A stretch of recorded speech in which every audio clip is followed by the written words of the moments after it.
পিচঢালা পথ ধরে আমরা ছুটে চলেছি দেশের উত্তরাঞ্চলের একটি ঐতিহাসিক স্থাপনা, যেটির নাম কান্তজিউ মন্দির। কান্তজিউ মন্দির বা কান্তনগর বাংলাদেশের দিনাজপুর জেলায় অবস্থিত। এটি মধ্যযুগীয় হিন্দু মন্দির। মহারাজা পান্নাট রায় মন্দিরটি শ্রীকৃষ্ণ ও তার স্ত্রী রুক্মিণীকে উৎসর্গ করে নির্মিত করেন। কান্তজিউতে ঢুকলে শুরুতেই ফল গাছ, তারপরে বট গাছ। এমন সুন্দর গাছ দেখবেন যে গাছগুলো শতবর্ষীয় অথবা ইতিহাসের পাতায় ভিন্ন একটা জায়গা দখল করে আছে।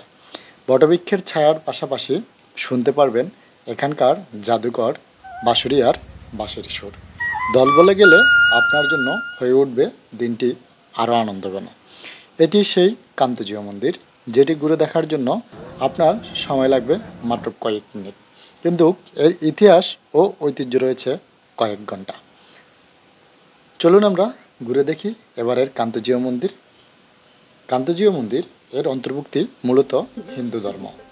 জেলা দিনাজপুর এবং এখানকার ঈশ্বর কান্ত ও রুক্মিণী। কান্তকে কৃষ্ণ হিসাবেই বিবেচনা করা হতো। উৎসব হচ্ছে এখানকার রাসমেলা। অবস্থান হলো সুন্দরপুর কাহারোলে। কাহারোল দিনাজপুরের একটি উপজেলা। রংপুর বিভাগের মানচিত্র দেখলে আপনি বুঝতে পারবেন এর প্রকৃত অবস্থান। নবরাত্র বাংলার মন্দির স্থাপ্য হচ্ছে এর ধরন।